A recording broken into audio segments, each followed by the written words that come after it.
Se você conhecesse mais os erros das outras pessoas, será que você deixaria de cometer erros parecidos? E mais do que isso, será que você passaria a aceitar os seus próprios erros com muito mais facilidade? É para falar um pouco sobre isso que a gente começa mais um episódio da segunda temporada do Fuck Up Cast, esse espaço aqui de conteúdo para a gente falar das coisas que não deram muito certo no empreendedorismo, na carreira e na vida, aquelas histórias que normalmente a gente não vê em outros eventos, conteúdos e palestras por aí. Relembrando que o Fuck Up Cast é um braço do Fuck Up Nights, uma iniciativa que já existe há mais de 10 anos e que atualmente já passou por mais de 300 cidades em 90 países. O Fuck Up Cast, o Fuck Up Nights, aí no caso, é um espaço, né, de eventos em que a gente reúne ali pessoas que vão para contar histórias de coisas que não deram certo, o que elas puderam aprender com isso e o que a audiência pode aprender também com os erros dessas pessoas. Bom, nesse episódio aqui a gente tem duas convidadas especiais para a gente falar sobre erros, equívocos, fracassos de uma forma um pouquinho diferente. Então a gente vai descer um pouquinho para falar sobre o aspecto de comunicação, né? Essa habilidade de transformar algo talvez em uma crise ou transformar uma crise em algo positivo. Como é que a gente olha para a comunicação no meio dessa história aí de erros e problemas que a gente passa na vida. E para falar sobre isso, então, a gente tem duas especialistas aqui no assunto. A gente tem a Tainã Neves, que é Relações Públicas e empreendedora. Bem-vinda, Tainã. Oi, gente, obrigada. E a gente também tem a Heloísa Nicásio, que é jornalista, especialista aí também em gestão de crise. Bem-vinda. Obrigada. Muito bom, gente. Para começar, né, como eu falei para vocês que a gente tem os eventos, que as pessoas vão ali contar os seus cases de coisas que não deram muito certo, aí cada um por um motivo diferente. A Tainã foi uma das pessoas que participou de um desses eventos no ano passado, levou uma história ali para nossa audiência. Então, como muita gente que está assistindo, ouvindo, provavelmente não estava no evento, vou pedir para a Tainã trazer de forma um pouco resumida aqui para a gente o que foi essa história que você levou ali para a audiência do Fuck Up Nights e que aprendizados você conseguiu tirar, Tainã. Boa. Bom, primeiro eu queria te agradecer pelo convite aqui, porque também é um convite de reviver, para reviver aquele momento, né? O Fuck Up Nights é uma iniciativa, assim, muito inovadora e que me tocou de várias formas, né? Para aquele evento eu fiquei muito pensativa, assim, porque eu já tinha passado por várias experiências de empreendedorismo, né? Algumas na área de comunicação, outras na área de beleza, assim, uma salada mista, uma loucura. E aí eu pensei, bom, o que eu posso levar dos meus erros, se eu puder falar assim, dos meus acertos e dos meus aprendizados, que qualquer pessoa que estivesse lá, que já empreendeu, ou que está empreendendo, ou que pensa em empreender, pudesse levar para a própria vida, para a própria história, né? E aí, na minha participação, eu levei os 3 principais negócios que eu tive, né? Que eu brinco com as pessoas, eu tenho 70 anos de alma, porque eu tive 3 negócios, 2 não deram certo, e um eu acabei optando por fechar por uma escolha pessoal. E eu fui justamente falar sobre isso, né?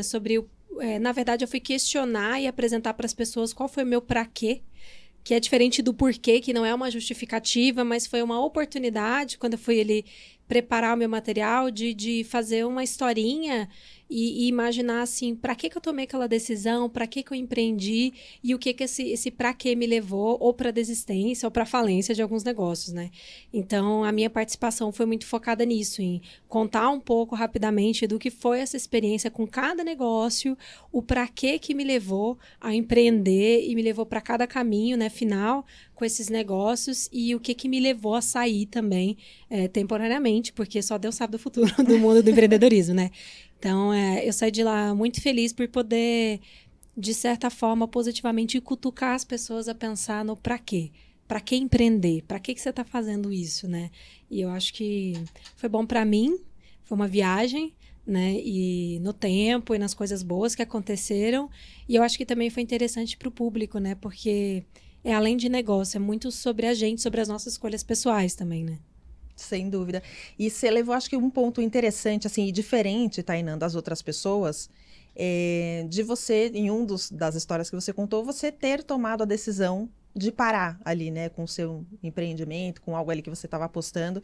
Então, normalmente as pessoas vão muito para contar algo que fugiu do poder delas ali, né? Alguma coisa que aconteceu que ela acabou quebrando, né, algum problema e ela não conseguia mais continuar com a empresa, com o produto, e você teve um aspecto diferente que foi olhar e falar, não, acho que preciso parar, não dá para continuar, né? O que você tira ali, talvez, de indicação, de aprendizado para chegar nessa decisão, né? Acho que é uma maturidade chegar e falar, não dá mais. Eu acho que a gente viu tantos cases lá naquele dia, né, quanto em outros que eu já participei como audiência, sobre momentos de falência, né? E às vezes e pandemia trouxe uma realidade muito dura para muitos negócios, né? E aí às vezes a gente deixa de se questionar e de enxergar um movimento interno nosso que pode acontecer, que eu chamo de falência interna, né? Não necessariamente a empresa externamente ela faliu, ela está indo mal, as pessoas estão infelizes trabalhando lá, né? Mas pode acontecer uma coisa que é a falência interna, né? Que é você começar a não encontrar mais o para que você está fazendo aquilo, né? E eu acho que isso independe da natureza de negócio, da vertical de negócio que você tá, né? É muito sobre a sua relação que você tem com o negócio e para que você tá naquele momento, naquela função. E para mim, eu tinha passado por outras experiências de empreendedorismo, onde eu cheguei realmente à falência externa, né? Vamos dizer, né? Por vários erros de gestão de negócio, de gestão de pessoas, de gestão das minhas próprias emoções, o negócio acabou não dando certo, né? E aí, quando eu cheguei num primeiro modelo de negócio que durou 6 anos e que eu me sentia muito feliz, que dava certo, que sempre esteve no azul, eu tomei uma decisão de fechar. E aí foi uma coisa que assustou todo mundo em volta, mas foi uma decisão muito bem pensada, onde eu sentei na pedra mesmo e busquei entender os meus sentimentos, né? E eu acho que é importante porque o fato de você não empreender não quer dizer que você vai ser para sempre uma pessoa, um CLT ali, cumprir o seu horário. E também foi libertador entender que eu escolhi ser empreendedora e que tá tudo bem também, né, não querer mais ter aquela vida e ter aquele negócio naquele momento. Então, acho que um bom aspecto, assim, uma boa reflexão é você olhar para a falência interna e entender com os seus sentimentos, como é que você está se sentindo nesse negócio. E foi aí que eu decidi, numa longa conversa comigo mesmo, em um ano, que eu queria experimentar outras coisas e o pra quê de eu estar naquele negócio, ele tinha se esgotado, né? Perfeito. E você, Heloísa, tem alguma história que você consegue compartilhar de algo que você passou na sua trajetória profissional, que tenha sido um erro, algo que não deu certo, que hoje você olha, talvez poderia ter ido por outro caminho, feito de outra forma? Olha, eu acho que na nossa profissão tudo vem muito do erro, né? Porque às vezes até quando você está acertando, você acha que você está errando de alguma forma, porque a comunicação não é exata, né? A gente não está falando de uma conta, ninguém tem o resultado e ninguém tem todas as respostas. Então eu acho que eu devo errar todo dia, várias vezes, 1 milhão de vezes. Tem algumas que marcaram mais, outras menos, e tudo vai do aprendizado. Mas até ouvindo muito a Tainã falar, eu acho que na comunicação a gente tem muita essa dificuldade de criar essa sintonia para perceber o nosso momento. Porque às vezes você está no lugar errado na hora errada. E tá tudo bem você admitir, você falar, não, não é isso agora. Ah, mas todo mundo quer estar onde você está. Mas tudo bem também eu não querer. Porque às vezes você está motivado, você está numa empresa legal, mas não faz parte do seu momento, né? Do que você quer. E é difícil desapegar. Eu acho que quando a gente gosta de comunicação, você cria filhos, né? Toda comunicação, todo projeto, todo tema que você vai alavancar de alguma forma, é um filho seu.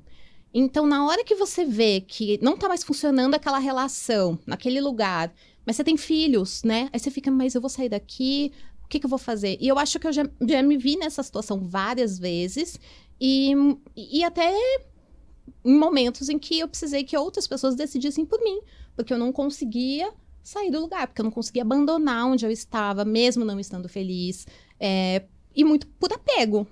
Que eu acho que é isso, né? A comunicação, ela cria essa coisa, né? De você ter o apego, você estar muito ligado àquele negócio, àquele tema. Só que às vezes você não está no lugar certo, na empresa correta. Então, existem muitos aspectos que são difíceis de você identificar, de verdade, assim. Mas eu acho que comigo, assim, de aprendizado, acho que o mais importante foi que a última vez que eu me vi nessa situação foi um momento que eu estava melhor preparada e ainda assim eu não fiz nada. Eu deixei que as pessoas decidissem por mim, definissem o meu futuro, porque eu sabia o que eu não queria, mas eu também não tinha, assim, energia. E não é só energia, eu acho que eu não queria correr atrás do que eu queria. Então, assim, eu não quero continuar aqui. Mas eu também não saía dali. E eu acho que isso acontece muito com quem é de comunicação. Porque você vai se envolvendo, e você fica, não, mas só mais um pouquinho, não, vou tentar mais uma vez. E eu acho que isso é muito difícil você tirar este aprendizado. Então, cada experiência é nova, cada projeto é novo, mas é muito difícil você ter essa leitura de si próprio, né? De entender que não tá mais funcionando, que é a coisa da falência, né? Tipo, tá tudo ruindo por dentro, só que você tá lá trabalhando, né? E se matando. E eu acho que isso é algo que eu vou estar sempre tentando aprender. Cada projeto, cada desafio novo, porque eu acho que a gente que é de comunicação é muito difícil você não se envolver, né? Você não dizer, nossa, eu defendo essa causa. Você defende, porque se você não defender, se você não acreditar, você não vai conseguir comunicar, você não vai ter a estratégia correta para aquilo.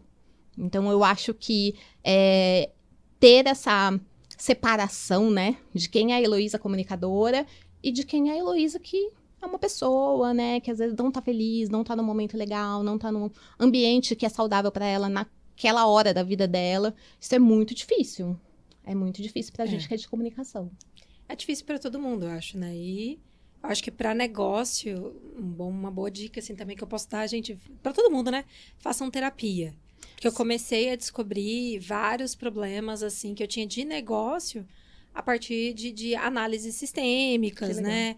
Então, relações que você tenha, relações não tão saudáveis com clientes, com funcionários, com sócios, porque o relacionamento de sociedade também, ele é muito sensível, né? Ele é um casamento. Então, eu já fiz também terapia de casal para a sociedade e tal, então é muito interessante. Então, essas buscas internas são muito necessárias, né? Eu acho que independente de você estar empreendendo, ou você estar numa equipe, ou estar conduzindo jobs, né?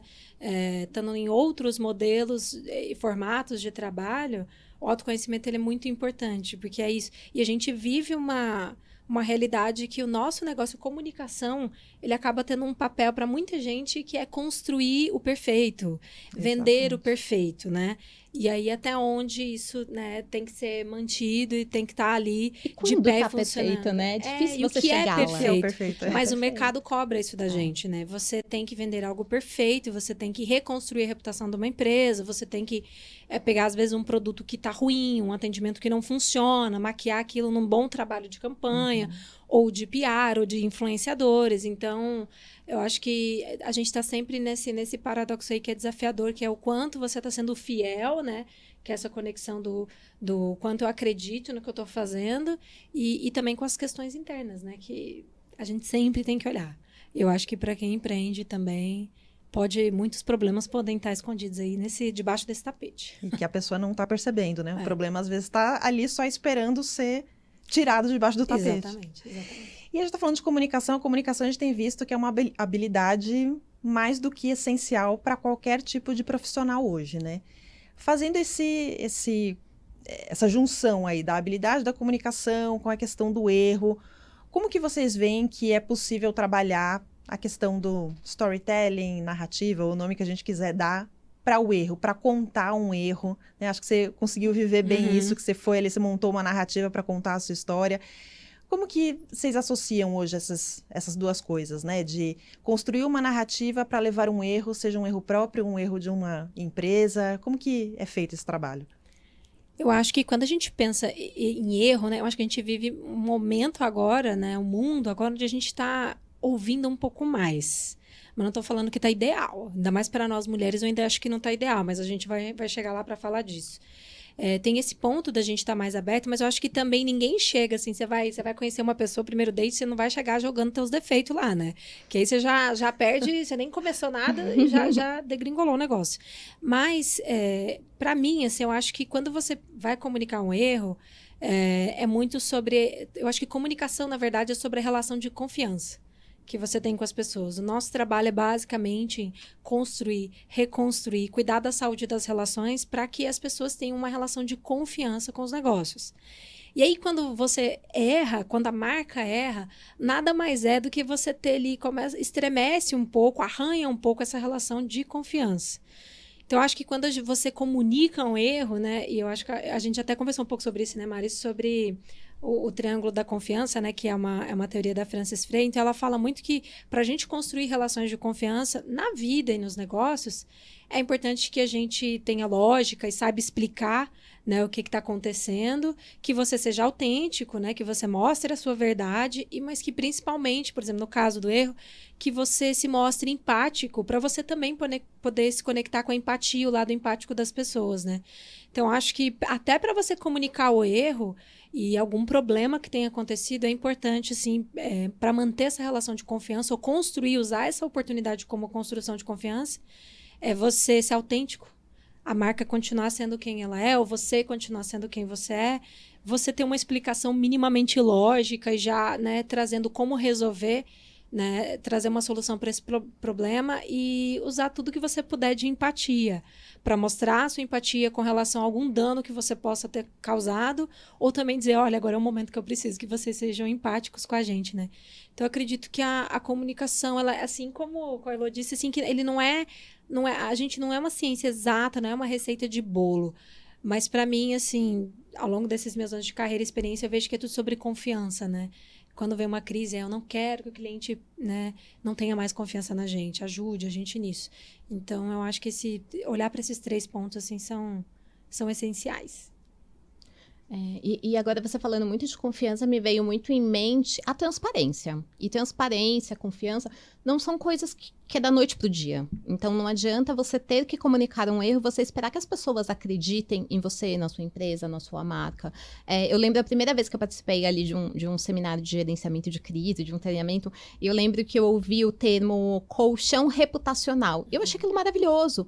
Sim. Porque é isso, né? Você que é uma empresa consolidada, que você presta um serviço, ou você vende um produto, você tem que ter uma reputação. Se você não tiver reputação... Porque assim, você tá acertando, todo mundo tá com você. Na hora que você errar, não é a mesma coisa, né? A audiência é diferente. Então, eu acho que comunicar um erro também tem a ver com como você chegou até aqui, né? Quem é seu público, quem é teu interlocutor, né? Você ter a empatia de você estar do lado do outro, né? O erro dessa empresa, quem impactou, né? Como impactou, qual o tamanho deste impacto? E tem um impacto, não tem como você dizer, por menor que seja, tem um impacto de alguma forma. E essa coisa de você ser transparente, ser genuíno e sempre trazer uma solução, né? Você traz o contexto. A minha irmã, ela fala muito, né, de dar feedback sanduíches, né? De você trazer sempre a crítica em meio a elogios. E eu acho que quando você fala de um erro, você tem que trazer o contexto, você tem que trazer qual foi o aprendizado. Olha, o erro foi esse, assumir, que não tem essa de, eu errei porque outra pessoa errou. Não, eu errei, né? A empresa errou e trazer uma solução. Né? Não dá também para você chegar, erramos e acabou. Não, né? A gente tem que pensar em soluções, dar alternativa, pensando em como você vai mudar aquele cenário. Mas tudo depende muito da reputação que foi criada, porque você só vai ser ouvido se você tiver uma boa reputação. Se não, é aquela coisa, né? Lá vem de novo se justificar, né? Aí, de novo, já fez coisa errada, que a gente sabe que tem muitas empresas que já têm um pouco essa imagem no mercado. E isso é muito difícil de corrigir. É muito difícil. Você pode ter todo o dinheiro do mundo, você pode ter os melhores profissionais do planeta.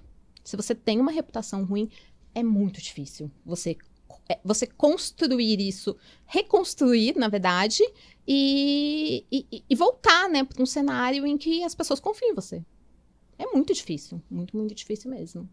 E, Tainã, como é que foi para você ir contar os seus erros ou desistências em público, né, no evento ali, como a gente fez? Você comentou um pouco sobre a terapia ali também, né? Que impacto que você vê de comunicar, né, um erro, um problema publicamente? Que impacto você vê que tem no indivíduo, né? Como é que foi para você ali? Foi libertador? Você se sentiu mais leve? Como é que foi essa experiência? Foi maravilhoso. Vai ser bem legal, porque eu vou compartilhar com vocês o quanto isso foi transformador. Até então, eu nunca tinha parado, sabe? Se você tirar um tempo para você olhar para trás. Tem um momento que rolou lá no dia que um outro speaker, o Davi, também, nossa, foi incrível. Assim, além de tudo, além de eu ir lá e contar a minha história, para mim o mais incrível foi poder escutar outras histórias, né?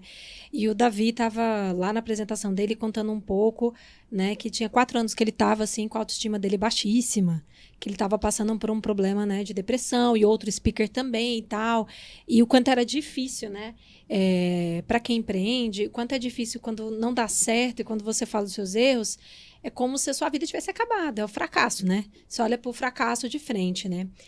E aí, quando eu fui preparar o material, pensar, pô, o que eu posso levar, né, e tal, eu tava num momento, assim, também muito pessoal, porque foi um momento de transição, de sair do empreendedorismo e voltar para o mercado de trabalho e de bater de frente e enxergar dificuldades que eu não imaginava, né? Que é o mercado talvez não ver o empreendedor de uma maneira positiva, né? Ou então o mercado olhar e falar, pô, se faliu, se deu errado, é porque não é bom no que faz. Então, a gente começa a ouvir esse tipo de colocação e a gente vai ficando down mesmo. Então, quando eu fui reunindo e escolhendo o que eu ia levar para a apresentação, foi a primeira vez que eu abri meu livro, assim, né, da vida, e fui me lembrando de quem eu era. E aí, eu olhei e falei, nossa, eu pensava, né, nas coisas, falei, pô, não deu certo? Faliu, mas, pô, olha o quanto isso aqui foi legal. O quanto isso aqui transformou a vida de pessoas, o quanto isso aqui me fez crescer. Aí vamos lá para outra questão, outra empresa. Olha aqui eu já fui um pouco mais evoluída nisso aqui que eu errei. Como foi legal isso aqui. Então, eu acho que a apresentação, estar lá no Fuck Up Nights, levar esses cases, me tocou de duas formas.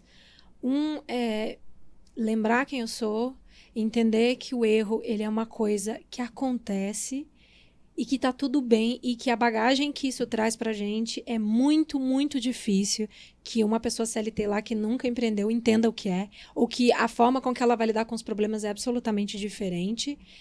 E também foi muito importante para eu olhar para essa baixa autoestima, assistir outras histórias e falar assim, cara, eu fiquei muito apaixonada lá com os outros speakers. Eu falei, caramba, os caras, foda, maravilhoso, assim, que é isso? O cara transforma água em vinho, assim. Então, isso foi muito inspirador. E eu saí de lá com um sentimento, assim, me senti muito empoderada. Eu acho que essa é a palavra. Sabe? Quando você vê, existe uma bagunça, uns caquinhos, você sai catando e fala, opa, peraí. Tem muita coisa boa aqui, né? Sim. Então, eu acho que o evento me impactou muito nisso. É normal você estar triste, não deu certo, mas isso não é tudo. Bola pra frente, resiliência e abrir o livrinho, olhar pra trás, todas as conquistas. Pô, foi muito legal. Eu tenho maior orgulho, assim. Foi muito legal mesmo. E olhar para isso de forma aberta, né? Não esconder debaixo do tapete. E aí as possibilidades são muitas, né? A gente está falando do exemplo do evento, tem um podcast, mas pode ser simplesmente a pessoa escrever sobre isso numa terapia, com parceiros, Sim. enfim, né? Acho que muitas possibilidades, mas não deixar de falar sobre isso, né? Não deixar de comunicar esse aspecto dividir, também, né? Porque eu acho que ouvir os outros me impactou muito. E aí foi muito legal, porque eu tive contatos de pessoas que eu acabei nem conversando direito no dia do evento, né? Porque muita gente e tal. E a pessoa mandou mensagem, poxa, achei muito legal a sua maneira de ver as coisas. E tava meio down né, com algumas situações aqui no trabalho, com algumas coisas com um negócio paralelo e tal. Então, assim, a gente tá numa era também, acho que para nós, mulheres também, é entender, é isso, não tentar ser perfeito. Já dizia Débora Seco, a gente não é quem a gente quer ser, a gente é quem a gente consegue. Então, eu saí de lá muito assim, tipo, pô, consegui bastante coisa, né? Já tá ótimo, não vamos exigir demais e... Enfim, foi muito legal mesmo. E em tempos de redes sociais, né, enfim, um assunto já batido, mas que nos impacta tanto ainda, né? De redes sociais em que todo mundo é tão perfeito em tudo, né? No LinkedIn é o melhor profissional, no Instagram tem a melhor vida, é o mais bonito. Então, você realmente parar e olhar para isso e expor isso de forma tão aberta e transparente, realmente sai do fluxo aí que a gente anda acostumado nos últimos tempos, né? Mas é bom. Acho que a gente tem que se provocar e provocar os outros também, né? Porque senão a gente começa a criar uma sociedade muito doente, né? Então, a gente tá num vício do sucesso. Aqui em São Paulo, a gente vive um ritmo de vida muito, muito insano. Então... eu acho que é importante, eu quero convidar todo mundo para os próximos, porque assim, é aquele momento que você para ouvir outras histórias e você se encaixa com muitas coisas, muitos desafios que você passa no seu dia a dia, né? Então, para mim, foi muito rico, assim. E me deu uma coragem, assim, de vestir essa camisa no sentido de me apropriar de quem eu sou, né? Porque eu acho que o empreendedorismo, ele também acaba... Como você fica muito down, muito triste quando não dá certo, muitas vezes a gente quer excluir esse passado, né? Sim. E aí depois que eu fui pro evento, eu falei, pô, não, peraí, se tem um evento só pra gente falar disso, o que dirá a gente não abrir isso pro mundo, né?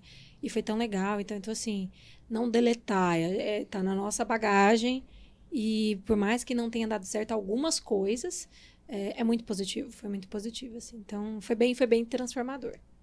Indico. E falando de erros e fracassos e tudo mais, quando a gente fala, né, ou do empreendedorismo, ou mesmo, né, em grandes empresas, tem coisas que são inerentes ali, a gente não tem muito poder em cima do que acontece, né? A gente viu tudo que aconteceu com pandemia e outras questões aí que levam muitos empreendedores ou muitas empresas a erros e fracassos e tudo mais, mas a gente tem muitos casos, às vezes, né, de profissionais ou de empresas errando e fracassando simplesmente pela comunicação, né, por um erro de comunicação.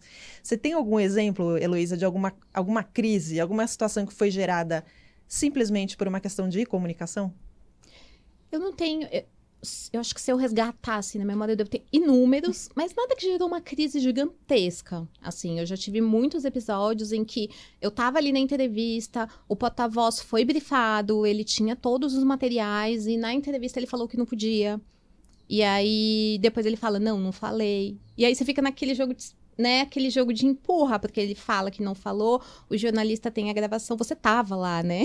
E aí eu acho que são gerenciamentos de crise políticos internos. Porque aí você tá dentro da companhia, você não pode expor o seu porta-voz, a matéria tá lá na mídia.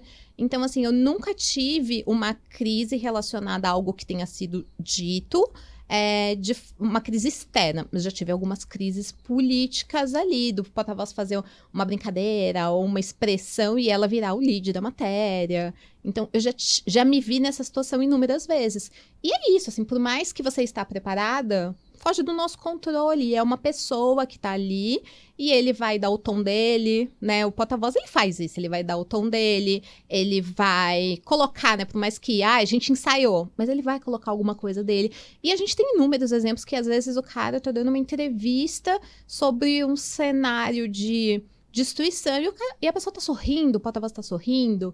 Então, eu acho que tudo na comunicação precisa ser muito cuidadoso, né? O que você está falando, para quem você está falando. E por mais que você treine, que você tenha até talento, porque eu acho que também tem pessoas que têm o talento, que isso é nato. Mas tem pessoas que são maravilhosas naquela função, mas de vez em quando dão essas escorregadas que pode gerar uma crise. Com certeza. Mas eu acho que eu nunca tive nenhuma que foi assim tão ampla e externa por conta de um erro, de um porta-voz, de uma entrevista, de algo que tenha sido dito. Mas eu já vi muitas crises internas por coisas que foram ditas e não poderiam ter sido ditas. E acho que essa é uma das piores crises, porque é a crise política, que a gente não foi preparado para ela, né? E a gente que é de comunicação exigem isso da gente o tempo inteiro, né? E a gente não foi preparado para isso. Por mais que, né, é o meu dia a dia, mas eu não estudei, eu não tenho esse bacharel, né? Então, eu entendo como funciona a comunicação, eu posso ajudar a pessoa a se comunicar melhor. Mas essa coisa política de conciliar, e às vezes até um pouco de ego, né, da imagem, isso é muito difícil pra gente. E como desenvolver melhor essa habilidade da comunicação, né? Acho que a gente acaba falando via FOCAP Nights, FOCAPcast com muitos empreendedores. Como a gente falou no começo, é uma habilidade hoje essencial para qualquer pessoa que queira vender um produto, um serviço, enfim. Como desenvolver essa habilidade ou como trabalhar essa habilidade para poder se destacar, para poder evitar os erros também nos seus discursos? O que vocês trariam de dica, sugestão, caminhos aí que vocês já tenham visto? Estamos aqui, tantas dicas que estamos tendo, não sabemos quem começa. Eu tô aqui pensando, né, porque, nossa, tem várias dicas, mas assim, eu tô numa fase agora de colocar a comunicação muito no lugar mais estratégico, porque eu acho que a gente precisa disso. A gente vive tempos assim onde muitas empresas querem resolver os seus problemas de negócio e de produto quando chegam na ponta, né? Que é lá na comunicação. Então, nós somos a cereja do bolo, né? A gente precisa que tudo esteja acontecendo, funcionando muito bem para que a gente possa colocar a cereja do bolo e, né, se Deus quiser falar coisas só positivas. Mas o que acontece em 99% das vezes, pelo menos nos meus últimos 15 anos de carreira, problemas de negócio que precisam ser resolvidos com comunicação, né? E aí coloca a gente numa caixinha muito difícil e muito ruim para a gente, né? Mas eu acho que a melhor dica que pode acontecer, duas dicas para mim, na verdade, que são valiosas, faça para a empresa fazer o dever de casa dela antes de chegar na comunicação, né? Então, assim, se o seu produto está com problema, resolva. Se o atendimento está com problema, resolva. Se você tem um porta-voz que está com questões de vaidade, questões de relacionamento interno, resolva, né? Para que não chegue para a comunicação e a gente não só tenha que virar o jogo e trazer alguma coisa que está negativa para o positivo, mas também segurar toda essa marimba, né? Vamos falar assim. Então, eu acho que isso é bem importante, assim. E aí a gente, pensando vamos falar assim, crise, mas reputação como um todo, assim, na verdade, vamos pensar em antecipação de crise ou de qualquer problema. Relações. Eu acho que a comunicação, ela não é só você fazer uma campanha, você acompanhar uma entrevista, ou você desenvolver uma estratégia de PR, ou fazer um evento. Quem são os stakeholders, quem são as pessoas importantes para o negócio. E realmente planejar e ter disciplina, regar as relações, assim como a gente cuida de plantas, né?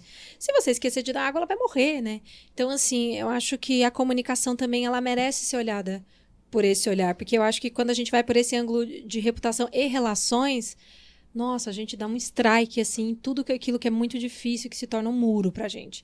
Então, disciplina com as relações, assim como a gente tem que ter com amigas, né? Ai, vou marcar um café com a fulana, eu não vou deixar de ver, sei lá, a minha mãe uma vez por mês. Né? As pessoas que são importantes, você ter uma rotina e você colocar isso dentro de um plano e de uma rotina. Então, acho que esses 2 pontos, assim, para mim, são dicas que eu levo para qualquer projeto. Se é uma empresa pequena, se ela é grande, se ela é giga, se ela está com problema, se ela está se iniciando, eu acho que são passos que contribuem muito, assim. Porque o resto eu acho que vão ser ferramentas que vão se modificar e vão se atualizar e a gente está loucamente correndo atrás para poder se atualizar e, sinceramente, eu não tô dando conta mais. Né? TikTok, não sei o que, blá, blá, blá. Mas eu acho que aí o resto é trazer pessoas legais e competentes para poder ajudar nisso, mas quem é gestor, olhar bastante para isso. Eu adicionaria a tudo isso que você falou, que eu concordo em gênero, número e grau, consistência. Eu acho que comunicação para tudo na vida, né? Eu como pessoa, uma empresa, eu preciso ser consistente, tanto on, offline. A Heloísa aqui é a mesma Heloísa que conversa no café, é a mesma Heloísa aqui na hora do almoço. Eu tenho os mesmos pensamentos e ideais. E eu acho que uma empresa, não adianta já chegaram assim para mim, a gente está com problema de retenção de talentos, ou então a gente quer atrair mais colaboradores, né? A gente quer não adianta você olhar para a comunicação e achar que ali vai resolver o problema. Você não tem essa consistência, né? Por que eu quero reter o talento? Eu sou boa no quê? Eu quero me posicionar como uma referência em ESG. Tá, o que você faz em ESG? Né? Então, eu acho que é consistência. Né? A comunicação não faz milagres. Isso para tudo. A comunicação pessoal, a comunicação de uma empresa. Não existe milagre na comunicação, gente. Você precisa ter consistência. No que você quer ser reconhecido, você vai ser, a comunicação vai contribuir, pode fazer um bom trabalho. Existe toda uma estratégia em torno disso. Mas se você não for muito bom no que você faz, você não vai ser reconhecido. Né? Porque não existe consistência aí, né? Não tem como você reter talento se você não tem um bom salário, se você não tem um bom clima, se você não é uma boa empresa. Não tem como você querer ser referência em ESG se você é uma empresa que não está ligada à causa, né? Nem o seu colaborador acredita nisso. E tem muitas empresas que passaram a olhar até para a comunicação interna agora na pandemia. Que eles começaram a entender a necessidade de ter o colaborador falando bem na empresa, entendendo o que a empresa faz, porque antes era um papel muito empregado-empregador. Não existia essa conexão, né? E eu acho que a pandemia exigiu isso das empresas. Acho que as pessoas falam, o lado bom da pandemia. Eu não acho que tiveram muitos lados bons, não, tá, gente? Confesso. Mas eu acho que para comunicação, isso foi muito importante. Foi um divisor de águas mesmo. Porque as pessoas entenderam que a distância sempre vai existir. Porque às vezes você está sentado um do lado do outro. Vocês estão o dia inteiro numa videoconferência, no computador, com fone de ouvido. Vocês não estão se comunicando. Não existe conexão, não existe interação. Então, a comunicação ela é fundamental para qualquer trabalho. A não ser que você seja, sei lá, programador de dados e você possa ficar o dia inteiro sozinho com números e algoritmos. Senão, você precisa da comunicação para se sustentar. E mesmo assim, você vai precisar de alguma habilidade de comunicação para vender seu serviço, né? Numa entrevista ou de alguma forma, isso tá ali presente, né? Sim, sim. E aí eu acho que tem muitas coisas que te ajudam se você não tiver essa habilidade, que aí é o teste, é se informar, é ler, é estar aberto, né? Eu quero ouvir, me fala, como é que eu posso contribuir, me dá um feedback. Então, eu acho que tudo isso é muito importante. E às vezes as pessoas, eu não vou falar as pessoas generalizando, porque eu acho que existem grupos, né? Tem aquele grupo que erra, e eu falo muito que abraça a árvore e fica sofrendo, e eu sou uma delas, muitas vezes, que eu sofro com os meus erros, e também tem aquelas pessoas que não erram, que você nunca pode dar um feedback pra ela, porque ela não errou. Não, ela não errou, entendeu? Então, isso é muito... isso é contra a comunicação. Se você não está aberto a ouvir o que a pessoa tem pra te dizer que vai melhorar na tua vida, na tua carreira, você não vai ser um bom comunicador. Eu acho que bom em nada, né? Escutativa, cara. Ouvir, e eu acho que a gente estava falando sobre boas dicas de comunicação, né? Eu acho que o livro da comunicação não violenta, porque quando a gente vive num ambiente assim, que às vezes está tóxico, ou que está todo mundo muito louco, trabalhando muito e com muita falha de comunicação, porque eu acho que a pandemia também trouxe isso. Sim. Tá todo mundo na sua casa, online, estressado, o dia inteiro na frente de uma tela, é uma mensagem que você manda, que sai de você de uma forma e chega no outro totalmente diferente, né? Então, na pandemia, eu comecei a entender um pouco mais sobre comunicação não violenta, a estudar um pouco as minhas emoções, porque isso também impacta na forma com que a gente se comunica com os outros e como vem pra gente também, né? E como rebate. Então, acho que a comunicação não violenta, assim, ela precisa vir da gente, das nossas lideranças. Eu acho que tem que ser uma coisa comprada. Eu acho que a liderança tem que comprar esse mindset, né, da comunicação não violenta, porque eu acho que isso também respinga em como a empresa rebate e trabalha com críticas, com crises, com campanhas, né, com tudo. Eu acho que também tentar ter essa escutativa e entender, porque eu acho que independente de você estar numa empresa, é feito por pessoas. Tem alguém lá que vai assinar aquela campanha e que vai ser o sentimento daquela pessoa ali, né, no fim das contas. Então, acho que comunicação não violenta, assim... Eu tenho um post-it no meu computador que tá assim... posso me defender sem agredir. Porque também eu tô sempre me lembrando, assim, boto sempre umas frasezinhas, assim, do livro, alguns aprendizados pra na hora do estresse, assim, tipo... Porque hoje, pra mim, é a coisa mais valiosa, cara. É você saber se comunicar, saber se expressar, principalmente quando você não tá conseguindo controlar suas emoções, né? Para tudo, né? Em toda relação. Porque quando você tá numa relação, são no mínimo duas pessoas. Se você não soubesse comunicar com sua família, com seu marido, com sua namorada, não funciona. Então, por que uma empresa seria diferente, né? A comunicação, eu acho que para o ser humano, ela é fundamental. Não tem como você viver em sociedade, você conviver, se não houver comunicação. Então, eu acho que isso é importante. E esse ponto da comunicação violenta, eu amo também o tema, eu acho maravilhoso, mas eu fico impressionada com muita gente não entende. Acha que não, comunicação não violenta é só você ser fofo. Não, gente. Não, né? É o nosso sonho, é chegar lá.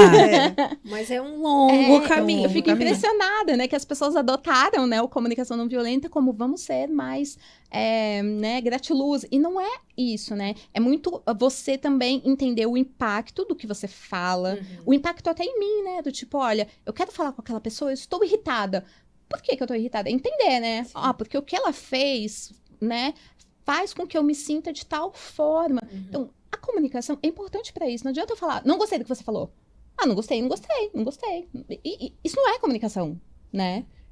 São crianças. E eu acho que muitas marcas, no momento de crise, também acabam se comportando dessa maneira, né? Reativo, violento, né? Ou dono da razão. Dono da razão. Então, assim, acho que o momento de crise, que é o momento da raiva, do problema nas empresas, expõe os profissionais não preparados para fazer isso, né? Por isso que eu bato mais uma vez nessa tecla, terapia. Aquele momento que você está com o dono da empresa, ou com o CEO, algum C-level, que vai lá e dá uma informação que não deveria na entrevista, ou que você fez um media training impecável com o cara, ou ele vai dar uma palestra e fala alguma coisa que não deveria. Se a gente não tiver a cabeça no lugar, a coisa realmente, a bola rola, entendeu? Mas eu acho que para todo mundo, assim, olhar para essa questão da comunicação não violenta, para o nível de estresse que está muito alto, que está todo mundo muito esgotado, porque é isso que ela trouxe. Que ela trouxe todo mundo precisa de comunicação, isso aí não tem como. Você falou da comunicação não violenta, você do aspecto, né, de as pessoas acharem que é só você ser leve e fofo, que é uma comunicação não violenta. E nós, mulheres, a gente acaba sendo muito mais cobrada justamente por isso, né? De igual você colocou no papelzinho ali, sem agredir, às vezes a gente está simplesmente fazendo uma comunicação mais direta e já estamos sendo vistas como, né, que estamos agredindo, que estamos nervosas, descontroladas, tal. No último episódio a gente falou um pouco sobre esse aspecto do erro relacionado à inclusão e diversidade, né? O quanto grupos minoritários têm esse espaço para errar diante de grupos mais considerados privilegiados, né? Que estão numa bolha ali de privilégio. Vocês sendo mulheres, né, dentro do ambiente de trabalho, enfim, como que vocês veem esse aspecto do erro para as mulheres? Ele é aceito da mesma forma ou não? Como que vocês veem, né, os exemplos que vocês já vivenciaram ali sendo mulheres ou vendo outras mulheres? Como que é esse aspecto do erro para esse grupo específico?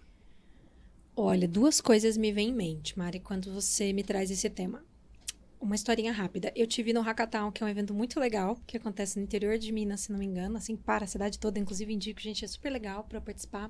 E uma amiga palestrou lá. Essa minha amiga é uma mulher preta, e assim, eu acho ela uma gênio. Eu falo pra ela, você é perfeita, na próxima vida, nessa vida eu não vou dar conta, mas quando eu crescer na próxima vida, eu quero ser como você. Ela é uma mulher que estuda pra caramba. Ela é mestre, ela escreve livros, ela palestra, ela é head de design e tecnologia, numa empresa de tecnologia, mas também foi uma mulher empreendedora. A gente se conheceu, inclusive, no mesmo momento, quando a gente decidiu não ser mais empreendedora. E aí eu fui assistir essa palestra dela lá no evento. E a gente ficou hospedada no mesmo quarto, porque é uma cidade pequenininha, assim, falta hotel, né, pra todo mundo. Aí ficamos no mesmo quarto e tal. E aí eu vi ela na madrugada, né, ajustando ali a palestra e tal, e eu não quis interferir, mas falei, ó, vai descansar e tal. E no outro dia eu fui ver a palestra dela. E eu fiquei muito impactada. Eu já conhecia, já sabia da competência dela, mas eu fiquei muito impressionada, porque eu já tinha passado por outros 2 dias no evento, vendo várias apresentações, inclusive de homens, e fui ver a apresentação dela. E aí eu comentei com ela, eu falei, nossa, Gabi, você foi muito impecável. Eu sou chata pra caramba, se eu tivesse que revisitar toda a sua apresentação e botar e falar aqui tá mais pra direita do que pra esquerda, não tem. E aí ela falou pra mim, amiga, eu não posso errar, né? Eu não posso dar, assim, ó, eu não pode ter um fio fora do lugar. E isso foi uma coisa que me pesou. Eu fiquei um mês, assim, pensativa sobre isso. E é verdade. Eu acho que nós, mulheres, a gente não tem permissão ao erro pra tudo, assim. Desde que você vê lá, eu vi esses dias um vídeo da Britney Spears, que ela escorregou quando os filhos eram bebês, né? Ela escorregou com o filho no colo. Você já saiu na capa das revistas, louca, está drogada, carregando o filho. Não, gente, ela só tropeçou com o filho. Pode acontecer com qualquer uma.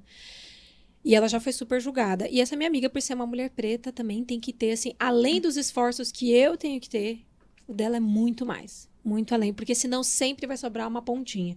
Então, eu tô sempre olhando por esse aspecto. No meu dia a dia, eu não vou nem te dizer da questão de erro. Eu não vi tanto isso, mas eu vejo, assim, que as portas estão sempre abertas para os homens. E tudo para eles acontece com muita velocidade e muito menos esforço do que para a gente. Pelo menos aí eu estou trazendo a minha situação, né? Eu vejo para quem me rodeia. Sim. Eu vejo, por exemplo, no ambiente de trabalho, no corporativo. A gente já está fazendo coisas muito incríveis. As mulheres são muito competentes, nós somos muito rápidas, a gente é muito flexível, resiliente, a gente está aí estudando pra caramba e ao mesmo tempo fazendo terapia e tentando, né, trabalhar a comunicação não violenta, 1000 pratinhos ao mesmo tempo. E aí o que a gente sempre vê é not enough. Não é bom ainda o suficiente. E isso é muito frustrante e a gente tem que tomar cuidado, mas eu tô sempre num lugar de tipo, não tô nem aí. Onde não tem espaço, vamos abrir, vamos construir. Vamos construir o mundo que a gente quer viver. Então, eu sinto isso, assim, eu sinto que... Eu acho que nem chegou ainda a julgar o nosso erro, porque a gente nem teve um tamanho ou uma força suficiente para alguém olhar para o nosso erro, né? Eu acho que... E é uma coisa também, só para terminar, que eu falei num trabalho ano passado, né? Eu tô vendo muito homem em cargos de liderança e, sei lá, um batalhão de mulheres fazendo o trabalho dele. E aí ele vai lá e apresenta um trabalho incrível. E ele tem... Aí o cara tá lá como diretor Latam de PR. E aí ele tem lá uma gerente, uma equipe de umas 4 mulheres debaixo dele. E ele tem uma agência só de mulheres trabalhando para ele. Aí ele tem uma pessoa que escreve o artigo dele, que é uma mulher. Então, eu fico brava e eu fico puta. E eu penso assim, pô, tamo aí mantendo esse cara nesse cargo aí e tal. Mas esse é o patriarcado, esse é o que a gente vive. E eu acho que ainda tá um pouco distante pra gente chegar lá. Por isso, eu ainda olho pro empreendedorismo como uma coisa muito interessante. Porque quando a gente cria os nossos caminhos, é difícil, né? Porque a gente vai dar espaço para algo que não seja tão legítimo e, de fato, concreto, né? Então, eu vejo isso, assim, sabe? Ainda não cheguei lá no erro. Tô querendo galgar um espaço para poder... para não errar, né? Para ser perfeita, mas vamos na fé que vai dar certo. E eu acho que você falou muito do patriarcado. E é um machismo que está enraizado na gente, né? A gente não se permite errar, né? Toda vez que eu leio lá Síndrome da Impostora, ela é mulher, né? Impostora. E ela é mais incidente em mulheres. Porque a mulher, ela nunca acredita que ela merece. Já o homem não. O homem sempre merece. Sempre. Eu lembro que na época da pandemia eu vi uma pesquisa falando de um percentual de mulheres que queriam, que teriam coragem de pedir um aumento, de negociar salário. Esse valor o percentual era muito maior nos homens, porque os homens, eles vão lá, não, porque eu vou pedir um aumento de salário, é super simples. E pra mulher, não. A mulher, ela sofre, ela pensa, mas e se, né, eu mereço? Não, mas teve aquele dia que eu errei. Então, eu acho que vem muito da nossa cultura. A gente não pode errar, a gente tem que ser perfeito e a gente tem que ser doce. Isso é muito difícil, gente. Porque, assim, se eu não vou nem entrar no mérito do se eu for doce, mas são características. Eu, por exemplo, eu tenho um estereótipo que as pessoas às vezes me olham de boca fechada e falam, nossa, ela é tão fofinha. E eu não sou. Eu sou bruta. Eu falo alto, eu gesticulo. E eu tenho até algumas palavras que são até violentas em muitas situações. Meu namorado me chama de bruta. Porque eu sou bruta. E eu sempre fui cobrada por ser delicada. E as pessoas... Já ouvi isso de liderança. De falar, você, com a sua delicadeza, você consegue o que você quiser. Qual delicadeza? Onde, né? Não existe essa delicadeza. E assim, eu já tentei, né, entrar nesse personagem de ser delicada. Não consigo. Não é da minha essência. E paciência, tá tudo bem. Aprendi a lidar com isso. Então, eu acho que pra mulher... Esse aspecto é muito difícil, porque nunca tá bom. Você nunca vai estar perfeita, né? Você nunca vai estar à altura, você nunca vai ter os cursos necessários, seu inglês nunca vai estar tão bom. São todos os aspectos que a mulher nunca vai estar perfeita. Mas o homem, ele tá. Ele já nasceu perfeito, né? Porque o mundo é dele. O mundo foi criado para o homem, praticamente, e nós para servir. Então, isso é muito difícil no mercado de trabalho. E assim, eu até tento, eu não vou falar que tento promover a mudança, porque eu acho que é demais, mas eu tento, porque eu acho que não dá para eu tentar caber num lugar que não é meu. E eu já tentei isso inúmeras vezes, não, eu vou fazer isso, eu vou me comportar dessa forma. Não, chega uma hora que cansa, não se sustenta, né? Você tá num lugar que não é seu. Então, eu acho que, sim, eu posso ser firme, né? Eu posso chorar e tá tudo bem. Eu posso ser firme. Às vezes eu vou me exaltar e eu não preciso da validação de um homem. E muitas vezes eu me vejo nesse papel em que eu falo assim, nossa, eu errei. Eu vou pedir a validação do meu gestor, do meu colega homem. Ou então, na reunião eu quero apresentar tal ponto, mas eu vou passar pro meu amigo. Porque é isso. A gente precisa ser validado. A gente nunca tá bom pra gente. Eu acho que as mulheres também... A gente se coloca muito no fogo, né? Tem algumas frases que a gente é acostumada a ouvir, por exemplo. Eu também não... Mulheres falando, eu não gosto de trabalhar com mulher. Prefiro trabalhar com homens. Aí eu já falo, nunca mais fala isso. Não venha depois contra o seu negócio, entendeu? Eu não falo isso. E aí você vê, às vezes, uma mulher errando ou fazendo alguma coisa que não estava legal, que não estava adequada no trabalho. Qual é o melhor caminho? Ajuda. E eu vejo que os homens se ajudam. Muito. Não é sobre a relação deles com a gente, é da gente com a gente mesmo, entendeu? Exato. A nossa relação interna, a nossa relação entre mulheres, né? A Mari já participou do TPM, que é um evento que eu faço, que é o Terça para Mulheres. Então, eu vou lá e reúno mulheres que, às vezes, eu nunca vi na vida. E a gente vai lá, sei lá, comer um bolinho. E aí, a gente vai levar amigas que são speakers e a gente vai compartilhar experiências. Porque a gente precisa multiplicar. Quanto mais segurança a gente tiver de nós mesmas e mais segurança a gente conseguir plantar... E aí, falando muito das nossas emoções, né? Para a gente poder ter segurança no trabalho. Porque os homens, eles estão o tempo todo se apoiando. Eles estão o tempo todo encobertando os erros, A dizendo tá broderagem tudo não bem. tem fim, né? A broderagem. E eu acho isso incrível. Eu acho que a gente tem que chegar lá. A gente está Exatamente. muito distante disso, né? Então, eu acho que é uma coisa também importante de observação. Às vezes a mulher está querendo ser reconhecida, ela está querendo passar para um outro patamar, mas ela está lá criticando quem está com ela, ou uma estagiária que entrou e está exigindo que a pessoa saiba tudo. Quando, na verdade, a gente precisa também se compreender, se abraçar e se apoiar, né? Eu acredito muito nisso, e onde eu puder apoiar, que seja das coisas mais simples, e pegar na mão de mim e falar, vem, não, vai dar certo, tá tudo certo. Ou então, quando a atitude não tá legal, a pessoa tá cessada, calma. No trabalho a gente fica conversando bastante. Tem dia que a gente tá reclamando, eu falo, gente, vamos chamar os nossos anjos da guarda a limpar a energia. Porque senão vai dar ruim pra gente, a gente vai ficar muito reclamando. Então, eu acho que a gente precisa se ajudar, assim, nesses mínimos detalhes. E eu sou chata no sentido de vai por mulher sim, por que não diversidade? Por que a mulher não pode participar do processo seletivo para esse cargo? Por que tem que ser um homem? Mas eu sou uma aquariana bem chata. Eu também sou aquariana. Então Mas tem que ser intencional, né? Porque se a gente não for intencional, a gente vai Exatamente. continuar nesse ciclo eterno, Essa é a como palavra viveu perfeita. até hoje, né? É intenção. A gente tá muito perdida, né? Deixando Dando a volta vida levar. lá, bem... E tipo, não... Acorda, garota, vamos. E acho que um ponto importante também que a Heloísa trouxe é a questão de que somos diversas, né? Eu acho que a gente tem visto os homens, mesmo os que estão dentro de um mesmo padrão, eles podem ser diversos, né? Eles podem ali dentro, pensar no ambiente profissional, ter idades diferentes, vir de regiões diferentes, estilos de liderança diferentes. A mulher, ela tem que seguir uma determinada cartilha, né? Ela tem que ser firme para não parecer mole, mas não pode ser tão firme para não parecer agressiva. Ela tem que ser feminina, mas também não tão feminina para não chamar tanta atenção. Sim. Né? Então, acho que esse aspecto que você trouxe também é super importante. Às vezes, nós mesmas estamos julgando umas às outras por isso. Né? Tipo, olha o jeito que a fulana fala, olha a roupa da fulana. Né? Então, acho que a gente tem um papel e uma missão importante nisso também, né? De como é que a gente trabalha em prol da nossa própria diversidade.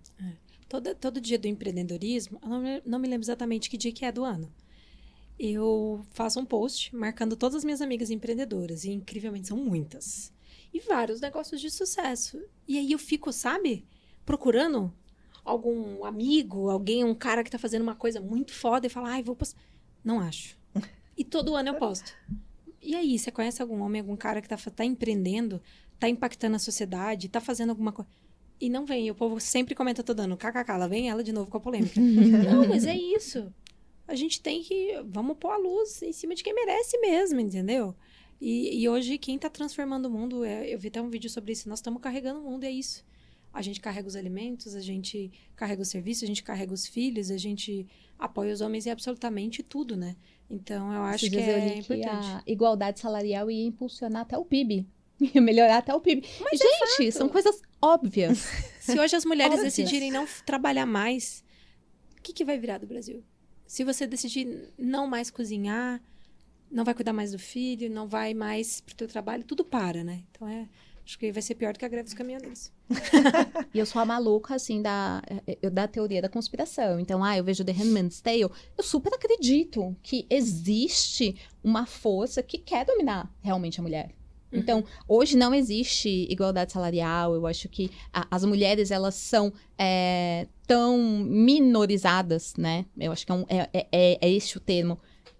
Propositalmente. Existe um porquê nisso, né? Até a gente começa a estudar um pouco a história das bruxas, né? De onde veio a história das bruxas. E é difícil você acreditar que hoje, em dia, a gente ainda fale sobre este tipo de tema. É impressionante, porque parece que é cíclico. Ao mesmo tempo que a gente evolui, do nada a gente volta a 3 casas, né? A gente tá sempre nesse movimento. E eu não sei como que a gente vai mudar. Óbvio que eu quero tentar, eu quero ver isto melhor. Não falo para os meus filhos, porque eu não tenho filhos, mas pro meu sobrinho, para os filhos das minhas amigas. Mas eu não sei se vai mudar, porque, gente, o homem não entende essa necessidade. Então, muitas vezes a gente ouve, a gente precisa ter o homem como aliado. A gente não tem. A gente não tem. Muitas vezes o homem, eu sou aliado. Eu apoio, né, o feminismo. Ele não faz ideia do que é isso. Ele não Acho que faz a gente também ideia, tá né? aprendendo, né? Acho Sim, com o certeza. que a gente mais precisa também olhar agora é o não. O nosso não Sim. precisa ser mais firme. Perfeito. No meu dia a dia, às vezes, eu escorrego, sabe? Com coisas pequenas, com decisões de tipo day off, eu escorrego. Meu não é tão firme. E aí eu fico muito pensativa. Como é que eu vou chegar onde eu preciso se o meu não, ele tá mole? Então ele precisa ser um pouco mais firme. Não é não. Ou às vezes um cliente vem com algum trabalho que não é o budget que você quer trabalhar. E aí a gente, né, a mulher quer flexibilizar, desequilibra o dar e receber com o cliente. Então, tudo vem nessa questão muito individual, cultural, psicológica, emocional da mulher. Mas a gente tem vários desafios, eu estou muito comprometida, assim, abrir o mato, né? E aí vamos junto. E, gente, o não é um desafio contínuo na vida de uma mulher, porque eu tô aprendendo a dizer não agora, praticamente, na minha vida, na minha carreira. Eu sempre, principalmente, não vou nem falar só no âmbito pessoal, mas na vida profissional, eu já ouvi de clientes, não me diga não. E você fica, como assim? Como que eu cuido da tua imagem, da tua reputação, eu não posso te dizer não. Eu já ouvi isso 1 milhão de vezes. Nós somos a empresa do sim. Não! Gente, tá errado. E eu lembro até hoje, assim, a primeira vez, sei lá, que alguém me falou, não, porque você tem que dizer não. Eu fiquei, eu posso dizer não? Porque eu vim dessa cultura. Eu vim de uma cultura em que eu era totalmente subserviente. Eu estava ali para prestar um serviço. Por mais que eu não acreditasse naquilo, né? Ele quer ouvir aquilo. Então, sim, sim, sim. A gente não sabe, a gente não foi educada para dizer não. E o mercado de trabalho nunca permitiu que a gente dissesse não. Eu já teve inúmeras vezes que eu disse não para uma vaga e eu já recebi ligação. Como assim? Você não quer vir trabalhar aqui? E eu ficava, não, desculpa, eu tô com medo, mas não. Que bom, então, que eu disse não. É isso, gente. O mercado de trabalho para mulher é assim. Você não pode dizer não no seu trabalho, você não pode dizer não para uma vaga, você não pode dizer não para um cliente, você não pode dizer não para um jornalista, você não pode dizer não. Mas vamos pensar positivo, podemos. Vamos treinar a comunicação não violenta para isso, mas quem ensinou podemos, a gente estava errado. Estamos no caminho. Gente, estamos chegando ao final já aqui do nosso papo, passou super rápido, acho que insights muito legais que vocês trouxeram de diferentes temáticas, né? Falamos um pouco aí sobre a questão da comunicação, a questão do empreendedorismo, do papel da mulher. E eu queria pedir aí algumas dicas, sugestões, enfim, finais que vocês possam dar para quem estiver nos ouvindo. Acho que Elô, mais no sentido, alguém que talvez esteja nesse momento passando por um percalço aí de gestão de crise, problema de comunicação, o que você deixaria de dica, né, de acordo com a sua vivência, e um pouquinho para a Tainã também, para principalmente mulheres empreendedoras que estão aí talvez passando por um problema de algum erro, ou momento talvez de tomar uma decisão de fechar um negócio. O que vocês deixariam de orientação ou dica final para essas pessoas? Olha, eu não sei se é uma dica ou se é uma constatação, porque eu acho que até eu diria isso para mim, assim, muitas crises que eu participei, eu acho que eu diria calma. Calma, vai passar. Não é o fim do mundo, né? E quando você tá numa crise, às vezes você tem muita dificuldade de enxergar isso, de ter calma. E é calma em diferentes aspectos, de não atender o telefone correndo, de não responder o e-mail correndo, de até a tua voz ser diferente. Calma, vai passar. Só que assim, vai passar, mas vai voltar, porque é cíclico. Na comunicação, não tem como você falar, não quero nunca estar numa crise. Vai ter, né? Você tá cuidando de reputação. Nunca, nada é intocável, inabalável. Então, assim, calma, vai passar, mas volta. Volta, vai voltar. Esteja preparado. E você vai estar mais calmo na próxima, né? Vai dar tudo certo. Tenha calma. Acho que é isso. Eu acho que essa é a chave. É óbvio que tem que ter todo um conhecimento, mas o que eu diria é isso. Tenha calma. Vai passar. Vai voltar. Vai passar de novo. É só ter calma. Boa, sempre funciona, é verdade. Desafiadora a calma, hein? Vamos buscar ferramentas, pois não é fácil. Eu tô pensando aqui, eu acho que para mulheres empreendedoras, acho que a melhor dica, assim, e que também foi um aprendizado quando eu fui para o FACAP e fui trazer um pouco da minha história, é a gente entender o pra quê. Mais uma vez eu quero deixar essa mensagem. Porque eu acho que os homens, eles têm mais clareza. Porque eles têm menos coisas para lidar, né? Principalmente nos negócios, e a mulher tá com 1000 coisas na cabeça e a gente pode se confundir. com algumas decisões. E muitas vezes empreender está no meio dessa bagunça. A gente se sente confuso, a gente acha que a coisa por um caminho não é. E aí você já perdeu alguns anos da vida e muito dinheiro para descobrir isso. Então, acho que entender o pra quê, buscar no seu íntimo, ter conversas com você mesma, mas também pode ser com uma terapeuta, que ajuda muito, para tentar entender o pra quê que você quer empreender e como isso vai impactar a sua vida. Eu acho que isso é muito importante. E eu acho que para mulheres que vão empreender, estão empreendendo, e para todos os negócios, né? Olhar para a reputação como um processo complexo. Não bote todas as expectativas que a comunicação vai resolver o seu problema de negócio. Pode parecer até ruim que eu estou falando aqui para depor contra a gente, né? Mas a gente, inclusive, eu vou arriscar aqui dizer que a gente quer sair desse lugar de salvar o mundo das cáries. A gente não quer. A gente quer fazer o nosso trabalho, a gente quer que vocês venham com coisas bem azeitadas, bem legais, para que a gente possa potencializar isso. Então, trabalhe a reputação, focado em relacionamento e realmente mergulhe no negócio, no produto, no serviço, porque aí a gente vai conseguir fazer um trabalho assim, excelente, maravilhoso, e você não vai ter o que se preocupar e arrancar os cabelos em caso de crise, né? Porque acho que um bom produto, um bom serviço, pode rolar o que for, que vai dar certo no final, né? Que é esses ciclos, né? Que eu estava falando aqui. Então, acho que esses 2 pontos aí, acho que cabe para todos os casos. Maravilha, muito bom, gente. Muito obrigada mais uma vez pela presença de vocês. Contribuíram bastante com a nossa série aí de episódios dessa nova temporada. E agradecer também quem ficou com a gente agora até o final. Deixem seus comentários aí do que vocês acharam do episódio, se tem dicas de outros temas para a gente trabalhar em torno dessa questão aí da aprendizagem com o erro, da cultura de aceitação do erro. Esperamos vocês aí nos próximos episódios, nos eventos. Muito obrigada e até a próxima.